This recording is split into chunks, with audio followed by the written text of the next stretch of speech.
जी, अस्सलाम वालेकुम students. I am your course instructor, Mr. Imtiaz Ahmed, for the subject of business finance.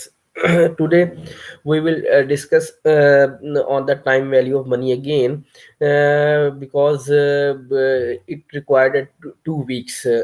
The topic is very vast. So, this is our third lecture on this topic. Let's I am going to share the slides and discuss the remaining part of this topic.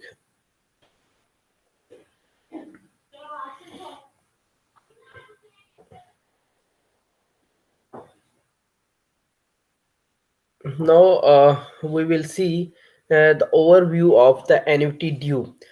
Future values future values of annuity discount. Cash flow. You are watching the slide on your screen. Cash flow occurs at the beginning of the period. The period zero, I interest one, two, three, and the number of period n minus one, because we are going to calculate the future values. And in this formula, future values annuity discount n is equal to r into 1 plus I raised to power n plus r into 1 plus I raised to power n minus 1 plus r into 1 plus I raised to power 2 plus r into 1 plus I raised to power 1. The overall formula will become future values annuity n is equal to 1 plus I. It will be more clear when we go on the next slide. Example of annuity due.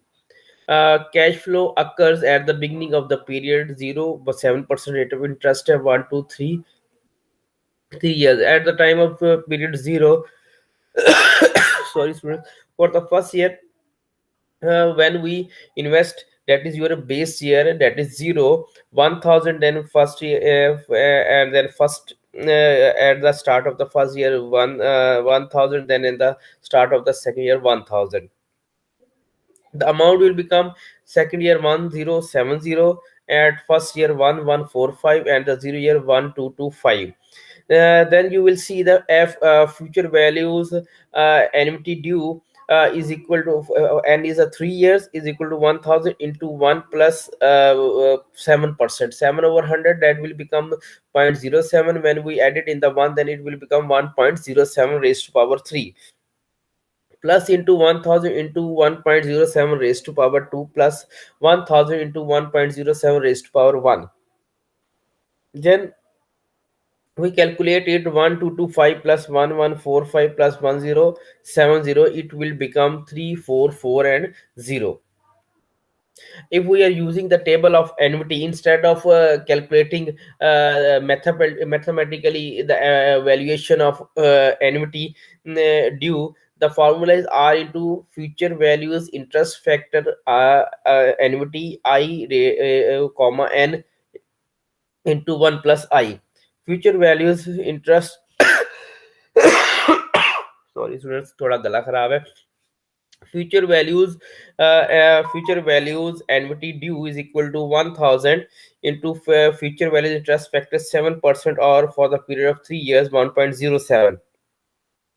Let's you will see the table showing on your screen. Number of one side, the number of period 1 2 3 4 5, and the vertically 6%, 7%, 8%, and so on. The rate of interest is 7%. You will see the period number 3, and the going to the row of 3, the interest factor is 3.215. 1000 into 3.215 into 1.07. When we multiply these amount, the total amount will become 3440. That is our future values annuity due. If you are going to solve the question on the on your calculator, then you will go to the input, 3, then press n, that will consider the number of period. Then 7, press 1y, 1 over y, that will consider by the by the calculator, that is your interest rate. PV, present value is 0, PMT, periodical payment, minus 1000, and you then press the key of future values. The calculator will give you the answer 3439.94. Complete the problem the same as the ordinary annuity problem, except you must change the calculator setting to begin first. Don't forget to change back. Step 1, press second function begin key, then step 2, press second function set key, and then press second function and quit the keys. Now overview of an ordinary annuity. अब हम ordinary annuity के देखते हैं. Cash flow occurs at the end of the period. Annuity due के अंदर हमने क्या किया था, at the beginning of the period था, और annuity due के अंदर क्या है हमारा, at the end of the period है. आपका क्या है जी, आई इंटरेस्ट रेट है, पीरियड है 1 to 2 सालों का है. हम इसमें क्या करते हैं, n+1 कर देते हैं. ठीक है जी, कि हमारी आर जो है वो आर क्या कहलाती है, हमारी जो पीरियोडिक कैश फ्लो कहलाती है. ठीक है जी, फॉर्मूला क्या था, present value annuity is equal to are over 1 + i raised to power 1 plus R into I plus raised to power 2, और हमारा जो है वो डैश करके n. यानी कि आप क्या क्या करते हैं, वो 1 पीरियड है तो रेस्ट टू पावर 1 हो जाएगा, 2 है तो रेस्ट टू पावर 2 हो जाएगा, और इंडेफिनिट पीरियड है तो वो रेस्ट टू पावर n, यानी कि जो भी आपका नंबर ऑफ टाइम पीरियड है उसके हिसाब से जो है वो रेस्ट पावर n आ जाएगी. जी, उसके बाद क्या होता है जी, cash flow occurs at the end of the period. 0 period है, 7% पे है, 1 2 3 और 4, यानी कि हम 3 सालों पे है. पहले साल के एंड पे 1000 है, फिर अगले साल पे 1000 है, फिर अगले साल पे फिर 1000 है. तो आपने इसका डिस्काउंट कैलकुलेट किया तो आपने फार्मूला लगाया 1000 ओवर 1 पॉइंट रेशियो, आपका 7% है, तो जब 100 से डिवाइड करेंगे तो 0.07 आ जाएगा. 1 प्लस करेंगे तो 1.07 आ जाएगा. तो आप क्या करें, divided by 1.07 raise to power 1, एक 1000 divided 1.07 raise to power 2, 1000 divided by 1.07 raise to power 3. जब आप इसको करेंगे, डिवाइड करेंगे, तो आपके जो आंसर्स आएंगे वो आएंगे 934.58 प्लस 873.44 प्लस 816.30. जब इन तीनों को आप प्लस करेंगे तो 2624.32 हमारा जो है वो आंसर जो है वो कैलकुलेट हो जाएगा. अब हम एक हिंट क्या होता है एन्युटी वैल्यूएशन का. The present value of ordinary annuity can be viewed as occurring the beginning of the year. अगर आपकी ऑर्डिनरी एन्युटी है तो ये क्या होगी, अकर होगी eight the beginning of the year. यानी कि हम ये कहते हैं जो एन्युटी हम eight the beginning of the year होती है वो हमारी कौन सी होती है, ऑर्डिनरी एन्युटी होती है. of the cash flow of the first of the period, whereas the future value of annuity due. अब अगर आप फ्यूचर वैल्यू एंटी ड्यू की बात करते हैं, can be viewed as occurring at the end of the first cash flow period. अगर अगर at the end of the period है तो एन्युटी ड्यू है. यानी कि आप क्या करते हैं, ऑर्डिनरी एन्युटी क्या होती है, अगर at the beginning of the year हो तो ऑर्डिनरी एन्युटी होती है, और अगर at the end of the year हो तो आपकी क्या होती है, वो एन्युटी ड्यू होती है. ठीक है जी. वैल्यूएशन यूजिंग टेबल, आपको अगर टेबल के साथ आप इसे कैलकुलेट करें तो present value annuity is equal to R into present value interest factor annuity, I percentage of interest है, and N. present value annuity is 3 is equal to 1000 into present value interest factor 7% और 3 के ऊपर आपने क्या करना है जी, 1000 into आपने value देखी जी, पीरियड 1 2 3 4 आपके सामने टेबल है. 6% 7% और 8% हमारा, क्योंकि रेट ऑफ इंटरेस्ट 7% है इसलिए हमें उससे आगे का टेबल रिक्वायर्ड नहीं है. आपने 3 का पीरियड पे 3 पे देखा, उसकी रो में देखा तो 2.624 उसकी जो है टेबल और वैल्यू है. आपने 1000 को 2.624 के साथ मल्टीप्लाई किया तो 2624 हमारी जो है वो प्रेजेंट वैल्यू एन्युटी का जो है वो आंसर जो है वो कैलकुलेट हो जाता है. अगर आप इसको जो है वो कैलकुलेटर के ऊपर जो है वो कैलकुलेट करना चाहते हैं तो कैसे करते हैं जी, इनपुट्स एन, 3 के बाद एन प्रेस करेंगे तो कैलकुलेटर जो है वो 3 को नंबर ऑफ पीरियड लेगा. 7 के बाद 1 ओवर वाई को प्रेस करेंगे तो इसको रेट ऑफ इंटरेस्ट जो है वो कंसीडर करेगा. पीरियोडिक पेमेंट आपने पीवी को प्रेस करना है. पीएमटी आपकी क्या -1000 यानी कि 1000 आप क्या कर रहे हैं, वो प्रेजेंट वैल्यू जो है जमा करवाते हैं. फ्यूचर वैल्यूज आपकी क्या है वो 0 है. जब आप इसको कंप्यूट करेंगे तो आपका कैलकुलेटर आंसर दे देगा 2624.32. N n is equal to, जब हम 3 प्रेस करते हैं तो 3 periods enter as 3 years and deposit उसको ले लेता है. 1 ओवर वाई के बाद जब हम 7 को प्रेस करते हैं तो 7% इंटरेस्ट रेट पर पीरियड एंटर है 7 नॉट 0.07। आपने 7 एंटर करना है, 0.07 नहीं करना, वो खुद ही उसको जो है वो 0.07 कैलकुलेटर जो है वो कंसीडर कर लेगा। प्रेजेंट वैल्यू कंप्यूट करनी, रिजल्टिंग आंसर इज पॉजिटिव, उसका जो है वो प्रेजेंट वैल्यू जो है वो पॉजिटिव हमारा आना है। पीएमटी प्रोडिकल पेमेंट्स है 1000, negative as you deposit annually है क्योंकि at the end of the year है। और present value not relevant in this situation, so no ending value, तो हमने उसके लिए उसके जो है वो नो एंडिंग वैल्यू कर दी, क्योंकि हमने प्रेजेंट वैल्यू कैलकुलेट करनी है, फ्यूचर वैल्यूज नहीं करनी, तो इसलिए जो है वो फ्यूचर वैल्यू की इसके अंदर जो है वो किसी किस्म की कोई वैल्यू जो है वो नहीं है। जी, overview of an annuity due. जी ठीक है जी, present value of annuity due. अब cash flow occurs at the beginning of the period. R हमारा जो I1 है, फिर उसके बाद फर्स्ट पीरियड पे है, सेकंड पे है और थर्ड पे। आर क्या है बेसिकली? आर है पीरियोडिक कैश फ्लो, कि आपने पर पीरियड कितना जो है वो कैश जो है वो फ्लो कर रहे हैं। Present value annuity due is equal to are over 1 + i⁻², पहले साल, दूसरे साल आर ओवर 1 + i⁻², और उसके बाद आर या आर ओवर 1 + i⁻n−1। तो हमारी जो है वो present value annuity is equal to 1 + i। ये हमारा जो है वो फॉर्मूला है, जिसके साथ हम क्या करते हैं कि प्रेज और जो है वो एन्युटी ड्यू को हम क्या करते हैं वो कैलकुलेट करते हैं। अगर आप नेक्स्ट पे जाएं तो आपकी जो है वो जीरो से हम स्टार्ट करते हैं पीरियड से। 7% रेट ऑफ इंटरेस्ट है, पहले साल 1000 रुपये डिपॉजिट करवाया, दूसरे साल फिर 1000 किया, ये eight the beginning of the period है। तो जब आपने इसकी जो है वो प्रेजेंट वैल्यू कैलकुलेट की, तो पहले साल जो है वो 934.58, और दूसरे साल भी आपकी ये आ गई। तो आपने क्या किया कि टोटल 2808.2 पैसे 2 रुपए बने। अब ये कैसे बने, नीचे आप जो स्लाइड में देखे, present value annuity due is n is equal to 1000 divided by 1.07 raise to power 0। जब रेस टू पावर 0 है तो आंसर 0 आएगा, तो लिहाजा पहला पीरियड क्या हो जाएगा, वो 1000 ही हो जाएगा। Plus 1000 over 1.07 raise to power 1, जब आप इसकी रेस टू पावर 1 लेंगे और 1000 से डिवाइड करेंगे तो ये आ जाएगा 934.58, प्लस इसमें 1000 divided by into 1.07 raise to power 2 करेंगे तो क्या हो जाएगा, तो आपका आंसर आ जाएगा 873.44। जब इन तीनों आंसर्स को आप सम अप करेंगे तो आपका आंसर आ जाएगा 2808.02। तो ये आपकी क्या हो जाएगी, प्रेजेंट वैल्यू एन्युटी ड्यू जो है वो आपकी क्या हो जाएगी, वो कैलकुलेट हो जाएगी। अगर आप इसका टेबल यूज करें और टेबल के ऊपर आप इसे कैलकुलेट करें, तो present value annuity due is equal to आपकी आर इंस्टॉलमेंट है into present value interest factor annuity i, rate of interest है, एन नंबर ऑफ पीरियड है, इनटू 1 + i। अब आप क्या करते हैं जी, 1000 आपके पास है जी, प्रेजेंट वैल्यू एन्युटी जो due number of period 3 is equal to 1000, present value interest factor number of period 3 है। तो आप यहाँ पे देखें, यहाँ पे पीरियड लिखे हैं 1 2 3 4 5, आपने नंबर 3 पीरियड पे गए, उसके सामने वाली रो में आपने 7% को देखना है, तो वो आपकी वैल्यू आती है 2.624। तो आपने क्या किया, 2.624 इंटू 1.07 किया, 1000 को मल्टीप्लाई किया 2.624 और मल्टीप्लाई 1.07 से किया, तो 2808 आपकी वैल्यूएशन कैलकुलेट हो गई। प्रेजेंट वैल्यू एन्युटी ड्यू की जो है वो वैल्यू क्या होगी, वो कैलकुलेट होगी कि उसकी जो है वो प्रेजेंट वैल्यू कितनी है, 2808 रुपए है।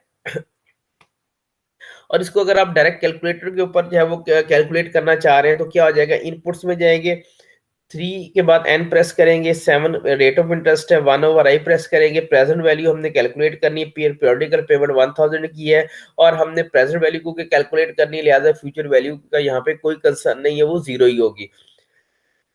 तो फिर आप इसे कंप्यूट करेंगे तो 2808.02 आपका जो है वो कैलकुलेटर आपको आंसर दे देगा। Complete the problem the same as the ordinary annuity problem, except you must change the calculator setting to begin first. Don't forget to change back. Step 1 क्या, press setting function, second function करेंगे, begin की press करेंगे, फिर step 2 पे जाएंगे, second function को press करेंगे, set की प्रेस करेंगे, फिर आप स्टेप 3 पे जाएंगे, प्रेस सेकंड फंक्शन करेंगे और क्विट की करेंगे, और आपका जो है वो आंसर जो है वो कैलकुलेट हो जाएगा।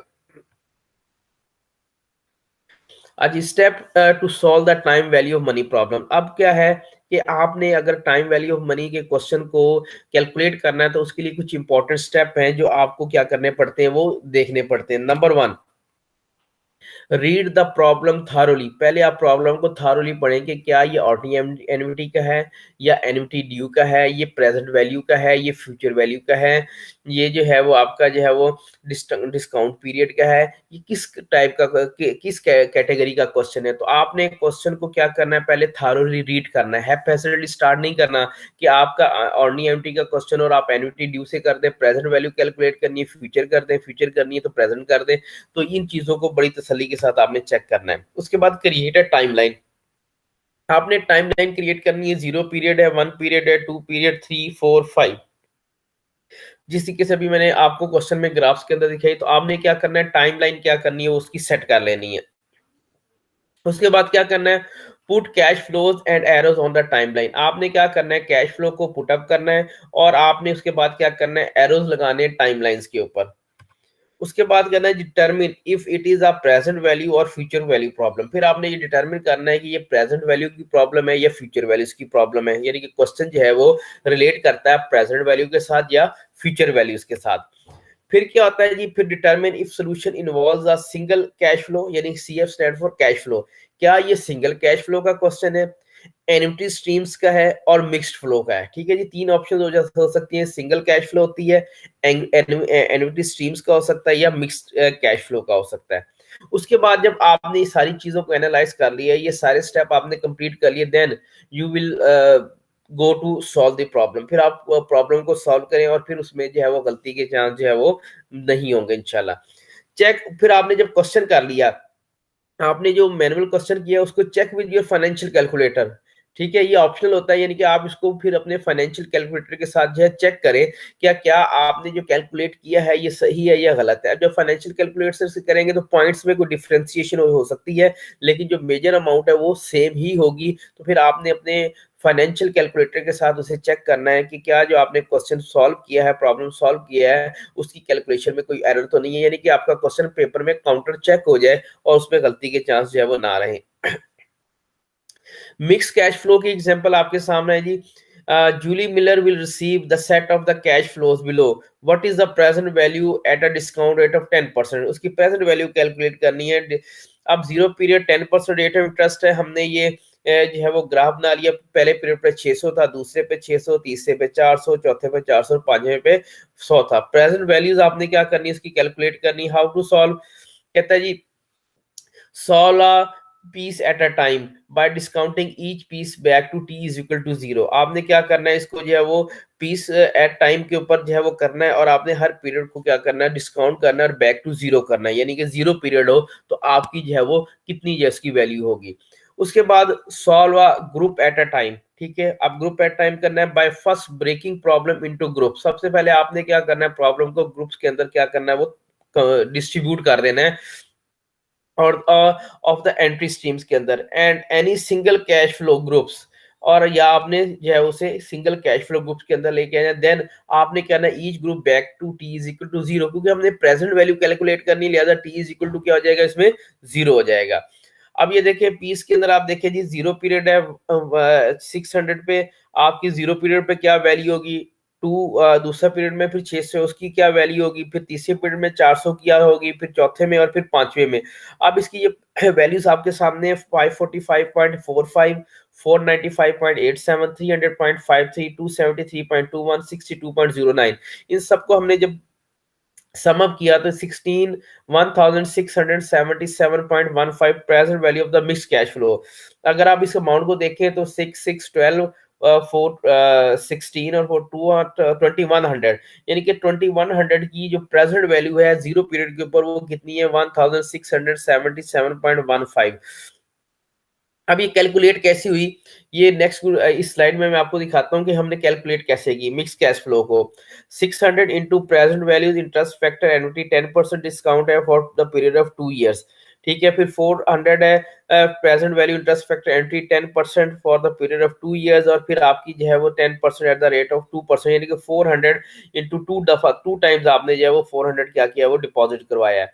उसके बाद है जी 100 आपका है वो आपने वन टाइम आपने फिफ्थ ईयर में करवाया है, तो प्रेजेंट वैल्यू इंटरेस्ट फैक्टर 10% और पांचवें पीरियड में वो क्या है 100 इंटू 0.0621 है। जब हमने इनको मल्टीप्लाई किया तो हमारी वैल्यूज निकल रही 1041, 573.3, 5762.10, जो 1677.20 आ गए।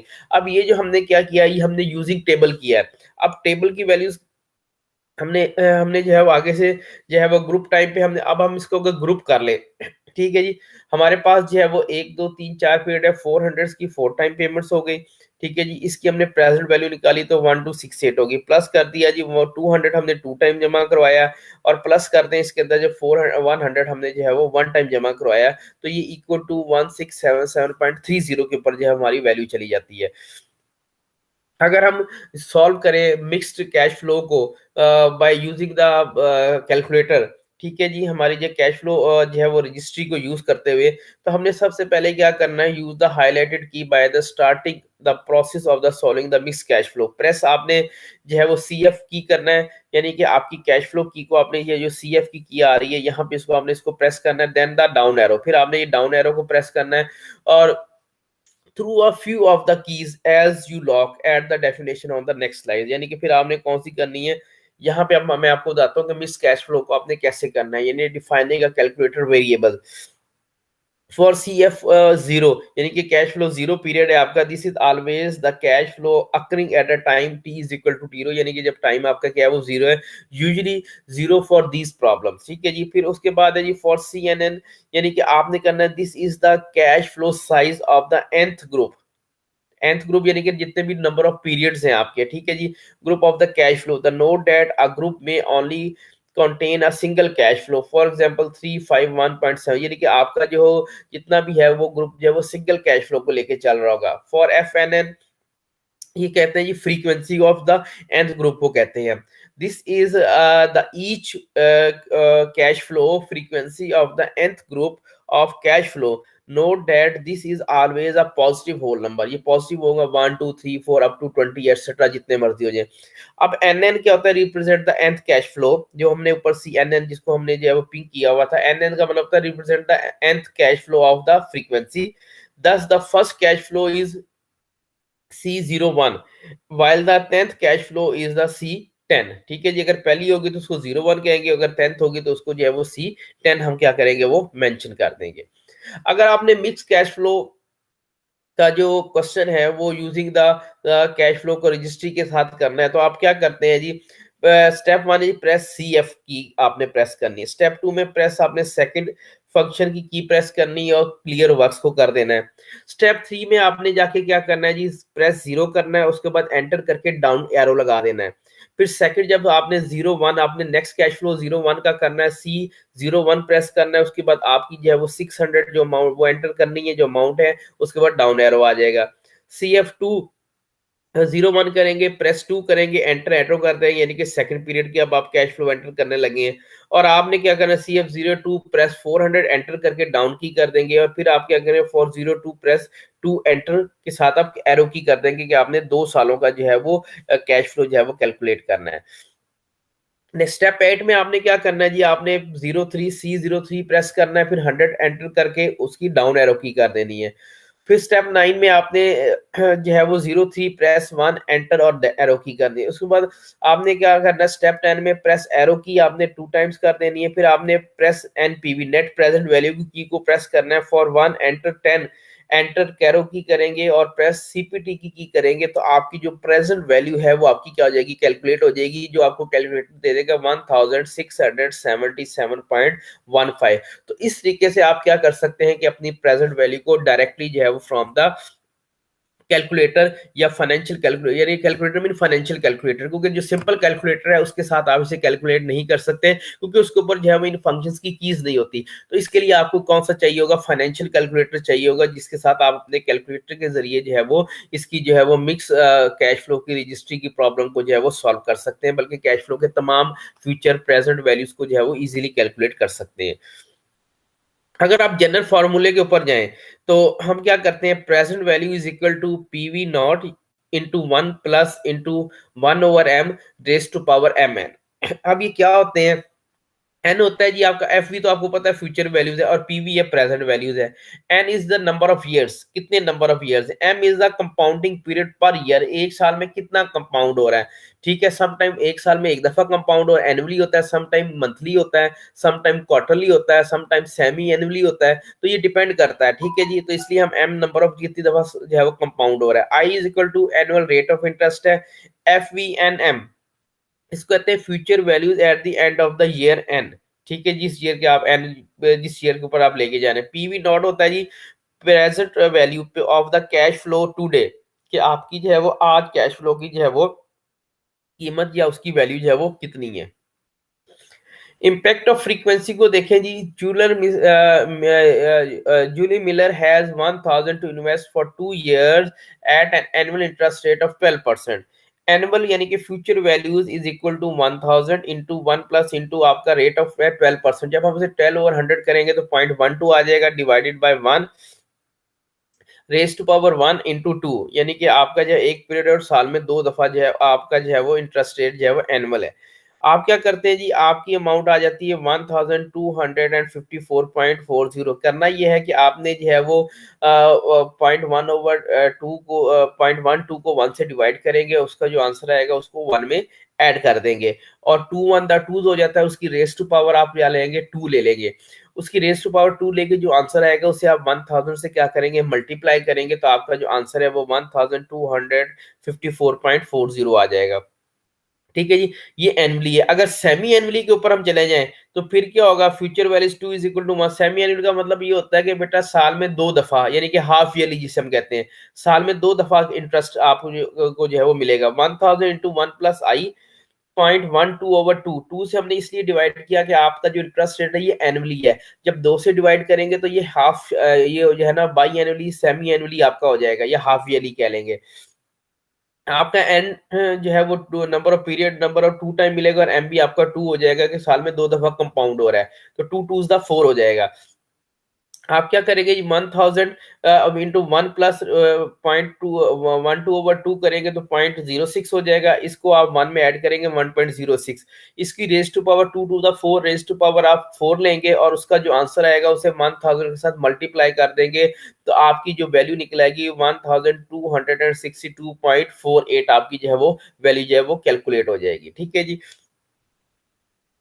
इम्पैक्ट ऑफ फ्रीक्वेंसी में जी क्वार्टरली, अगर आपकी क्वार्टरली हो, अब एक साल में कितने क्वार्टर होते हैं, 4, यानी कि क्वार्टर होता है 1/4, तो जारी बात है कि इसका मतलब एक साल में 12 महीने होते हैं, तो ये क्वार्टर का मतलब है कि हर 3 3 महीने के बाद आपको मिल रहा है। ठीक है जी, आप क्या करेंगे, जो रेट है उसको 4 से डिवाइड कर देंगे। ठीक है, जब आप 0.12 को 4 से डिवाइड करेंगे तो 0.03 आ जाएगा। आप क्या करेंगे जी, 1 प्लस 0.03, और आपने 4 आपकी जो है वो एन है, और साल में आपने जो है वो उसको मल्टीप्लाई करना है 2 के साथ, तो क्या हो जाएगा, 4 4 टू द 8 हो जाएगा। तो आप क्या करेंगे, 1 प्लस 1.03 रेज टू पावर 8, और उसका जो आंसर आएगा उसे 1000 से मल्टीप्लाई करेंगे, तो आपका जो है वो फ्यूचर वैल्यू निकल आएगी 1266.77। अब हम नेक्स्ट ऑप्शन पे जाते हैं, ये क्वार्टरली था, क्वार्टरली के बाद मंथली। अब एक साल में कितने महीने होते हैं, 12 महीने होते हैं, तो अब हम क्या करेंगे, 1000 into 1 plus rate of interest 0.12 annually divide करेंगे 12 के साथ, तो 0.01 आ जाएगा। 12 दफा हमने पे करना है और 12 दफा उसे मल्टीप्लाई होना है, तो 12 12 144 हो जाएगा। ठीक है जी। आप क्या करेंगे जी, one plus one one one plus में आपने 0.01 को ऐड किया, तो 1.01 रेज टू पावर 144 आप लेंगे, तो उसका जो आंसर आएगा उसे आप 1000 से क्या करेंगे, मल्टीप्लाई कर देंगे, तो आपका आंसर आ जाएगा 1269.73। ये हमारा मंथली। अब अगर वो कहें जी कंपाउंडेड डेली होगा, तो एक साल में कितने दिन होते हैं, एक साल में 365 डेज होते हैं।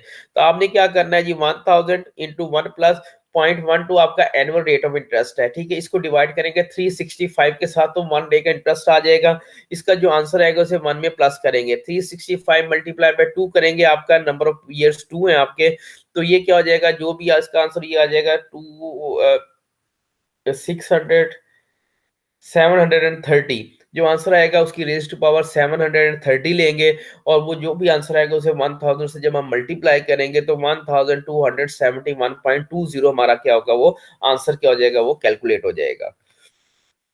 Solving the frequency problem quarterly, अगर हम क्वार्टर को हम कर रहे हो कैलकुलेटर के ऊपर, तो हम क्या करेंगे, इनपुट्स में जाएंगे, 2 इंटू 4 जब हम करेंगे और साथ एन प्रेस करेंगे, तो उसे क्या ले लेगा, कैलकुलेटर इसको एज ए क्वार्टर ले लेगा। रेट ऑफ इंटरेस्ट 12% है, 12/4 करेंगे, साथ हम 1/y करेंगे, तो वो जो रेट है उसको ऑटोमेटिकली क्वार्टरली जो है वो कैलकुलेट करेगा। प्रेजेंट वैल्यू आपकी क्या है जी, 1000 है, पीएमटी पीरियोडिक पेमेंट कोई नहीं है, फ्यूचर वैल्यू हमने कैलकुलेट करनी है। जब आप इसे कंप्यूट का बटन प्रेस करेंगे, तो 1266.77 जो है वो आंसर कैलकुलेट हो जाएगा। The result indicates that 1000 investment that earns a 12% annual rate compounded quarterly for 2 years will earn a future value 1266.77। यानी कि ये रिजल्ट हमें ये शो करता है कि हमने अगर 1000 रुपया 12% पे इन्वेस्ट किया है, किसी भी ऑर्गेनाइज किसी इन्वेस्टमेंट की है, और उसके ऊपर क्वार्टरली हमें रेट ऑफ इंटरेस्ट मिल रहा है, तो 2 सालों के बाद हमें 1000 रुपए की जगह पे जो फ्यूचर वैल्यूज है अलॉन्ग विद इंटरेस्ट 1266 रुपए 70 पैसे मिलेंगे। यानी कि 266 रुपए 70 पैसे 77 पैसा हमें क्या मिलेगा, उसके ऊपर रिटर्न मिलेगा। अगर आप इसको उसके ऊपर कैलकुलेटर में जा रहे हैं, तो पहले सेकंड फंक्शन p/y का बटन हमारे पास होगा, उसको हम क्या करेंगे, ये हम क्या करेंगे, उसको हम प्रेस करेंगे और फिर हम 4 एंटर कर देंगे। सेकंड के बाद हम क्विट का बटन प्रेस करेंगे, 12 के बाद 1/y का करेंगे, -1000 के बाद pv का बटन प्रेस करेंगे, 0 प्रेस करके फिर pmt पीरियोडिक पेमेंट हमारी 0 है, 2 के बाद second function multiply by p/y, और फिर n का बटन प्रेस करेंगे, cpt प्रेस करने के बाद हम जब fv का बटन प्रेस करेंगे, तो हमारी जो है वो फ्यूचर वैल्यूज जो है वो कैलकुलेट हो जाएगी। अब अगर हम इसको जो है वो प्रॉब्लम डेली बेसिस के ऊपर हो, तो फिर हम इसे कैसे करेंगे, हम क्या करेंगे, इनपुट्स में जाएंगे, 2 इंटू 365 के बाद एन प्रेस कर देंगे, 12/365 के बाद 1/y, वो खुद ही इसको ऑटोमेटिकली जो है वो डेली के ऊपर ले जाएगा। आपकी जो है वो प्रोडिक पेमेंट्स कितनी है जी, 1000 है, पीएमटी प्रोडिक आपकी प्रेजेंट वैल्यू जो है वो -1000 है, प्रोडिक पेमेंट 0 है, और एफवी के बटन को प्रेस करेंगे तो 1271.20 आ जाएगा। इसका मतलब ये है कि हमने जो है वो 1000 रुपए की इन्वेस्टमेंट जो है वो हमने डेली रेट ऑफ इंटरेस्ट के ऊपर, कंपाउंडिंग रेट ऑफ इंटरेस्ट के ऊपर हमने जब इन्वेस्ट की, तो हमें 2 सालों के बाद 1271.20 रुपए मिलेंगे। यानी कि 271.20 रुपए हमें क्या मिलेगा, वो उसके ऊपर रिटर्न या प्रॉफिट मिलेगा। The result indicates that a 1000 investment that earns a 12% annual rate compounded daily for 2 years will earn a future value of 1271.20। तो ये हमारी अमाउंट क्या हो जाएगी, वो कैलकुलेट हो जाएगी।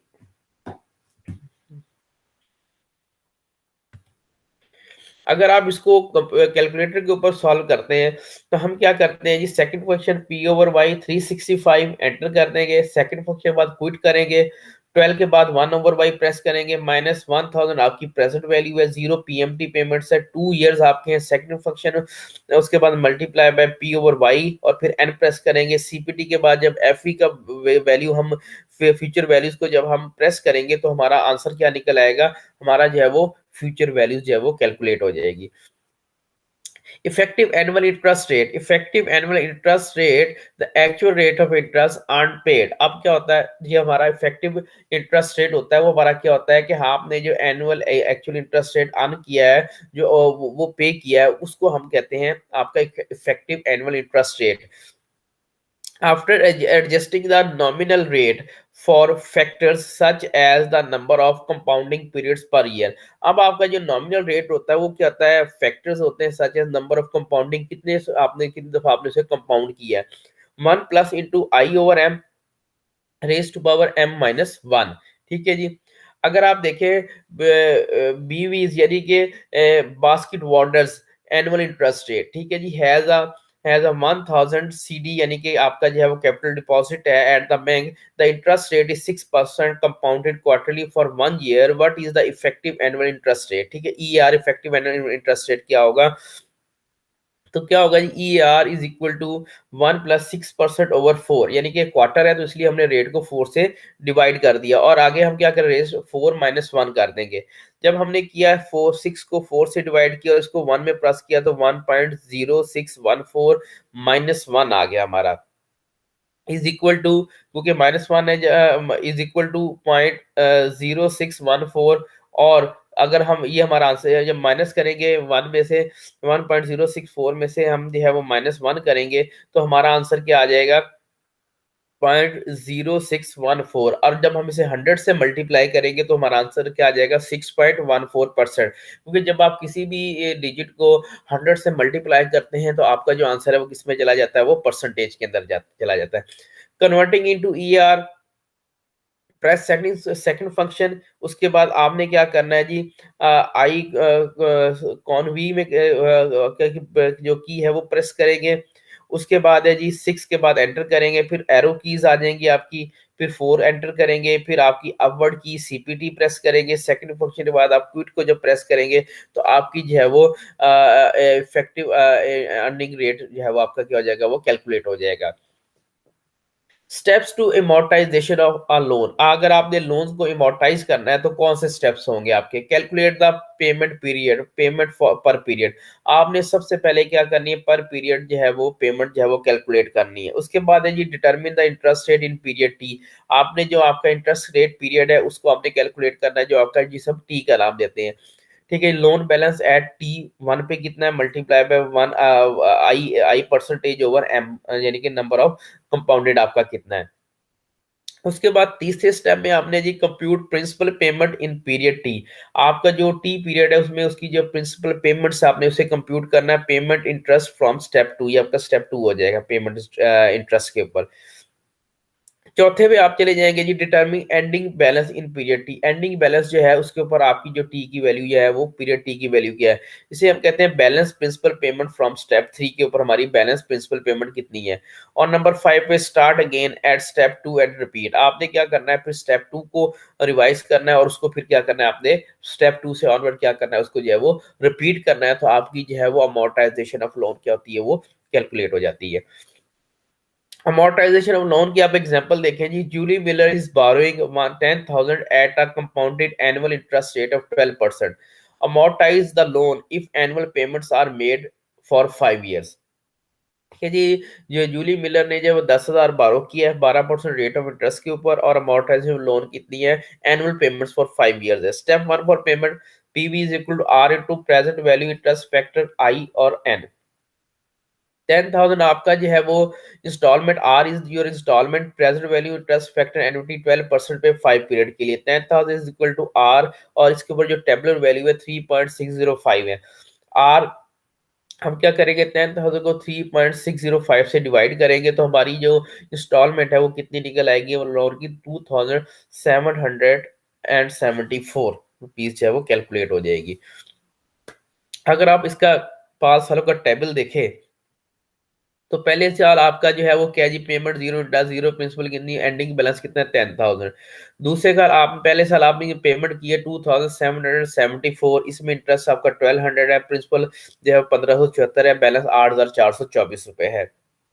पेमेंट आपकी जो पेमेंट है वो इंस्टॉलमेंट फिक्स होगी 2,774, इंटरेस्ट है जी 1,011 आपका हो गया, और प्रिंसिपल होगी 1,763, आपकी बैलेंस अमाउंट 6,663 हो गई। तीसरे साल फिर आपने 2,774 की इंस्टॉलमेंट दी, 800 इंटरेस्ट था, 1,974 प्रिंसिपल थी, रिमेनिंग आपकी बैलेंस रह गया 4,689 रह गया। नेक्स्ट ईयर आपने पेमेंट की 2,774 की, 563 इंटरेस्ट था, 2,211 आपकी जो है वो प्रिंसिपल थी। एंडिंग पे 2,478 आपकी प्रिंसिपल रहेगी, इंटरेस्ट आपने 2,775 दिया, टोटल आपने जो पेमेंट दी 2,775 दी, 297 इंटरेस्ट था और 2,478 आपकी प्रिंसिपल थी। एट द एंड आप देखें तो पेमेंट आपने टोटल की 13,871, इंटरेस्ट था 3,871 और प्रिंसिपल थी 10,000, यानी कि 10,000 आपने इसे लिया राउंडेड ऑफ करके, आपको जो total payment including interest loan की करनी पड़ी वो 13,871 थी, और आपको टोटल जो इंटरेस्ट पे करना पड़ा 10,000 के लोन के ऊपर वो कितना था, 3,871। Solving the problem of payment, अगर आप इसे कैलकुलेटर करें ऊपर करें तो आप 5 के बाद एन प्रेस करेंगे, 12% के बाद 1/i 12, 10,000 आपकी प्रेजेंट वैल्यू है, पीएमटी प्रोडक्ट पेमेंट आपकी कितनी है जी, वो आपने क्या करनी है, -2774.10 है, फ्यूचर वैल्यूज आपकी जीरो आप एंटर करेंगे। और जब कंप्यूट करेंगे तो result indicates that 10,000 loan that cost 12% annually for 5 years and will be completely period of at the time will require 2,774.10 for the annual payments। अगर आप इसे using amortisation function of the calculator, तो आप क्या second function के बाद amount लिखेंगे, one enter के बाद एंटर करेंगे, फिर वन के बाद फिर एंटर करेंगे, रिजल्ट क्या आ जाएगा, बैलेंस आपका आ जाएगा 8425.90। एरो की PRN का बटन प्रेस करेंगे, -1574.10 और INT का 1200 करेंगे तो 1 ईयर की इंफॉर्मेशन आपके पास आ जाएगी, ओनली 1 ईयर की इंफॉर्मेशन आपके पास आएगी। जब आप सेकंड ईयर में जाएंगे, press second amount, second enter, फिर सेकंड, फिर एंटर, फिर बैलेंस अमाउंट आपकी आ जाएगी और आपको सेकंड ईयर की आ जाएगी। इस तरीके से ये आपने थर्ड ईयर की, फोर्थ ईयर की और फिफ्थ ईयर की आपने कैलकुलेशन कर लेनी है। Determine interest expense, interest expense में reduce taxable income of the firm. आपका जो इंटरेस्ट एक्सपेंस होता है, यूजफुलनेस ऑफ द अमोर्टाइजेशन, की आपकी जो टैक्सेबल इनकम, आपकी जो इनकम एक्सपेंस होने से इनकम रिड्यूस हो जाती है और उससे आपकी टैक्सेबल इनकम भी क्या हो जाती है, वो कम हो जाती है। Calculating debt outstanding, the quantity of outstanding debt may be used in financing the day to day activities of the firm। अब क्या होता है कि आपको डे टू डे अपने एक्सपेंसेस फुलफिल करने के लिए जो है वो डेट इक्विटी की या डेट फाइनेंसिंग की जरूरत होती है। This is all of this from the time value of money. ये हमारा टाइम वैल्यू ऑफ मनी का हमारा टॉपिक था, जो कि हमने क्या कर लिया, वो कंप्लीट कर लिया। और इस लेक्चर की एंडिंग के ऊपर मैं आपको जो है वो एक क्विज और एक असाइनमेंट आपको जो है वो फॉरवर्ड करने लगा हूँ। आपने वो क्विज और असाइनमेंट जो है वो वेल विद इन टाइम आपने क्या करनी है, वो सबमिट करवानी है, ठीक है जी। ताकि और अगर आपको किसी किस्म की कुछ कोई क्यूरी है, तो जो हमारा आप मुझे जो है वो मैसेज भी कर सकते हैं, मुझसे डिस्कस भी कर सकते हैं, और इंशाल्लाह इंटरेक्टिव सेशन के अंदर हम इसे जो है वो डिस्कस करेंगे। Thank you students, take care, अल्लाह हाफिज।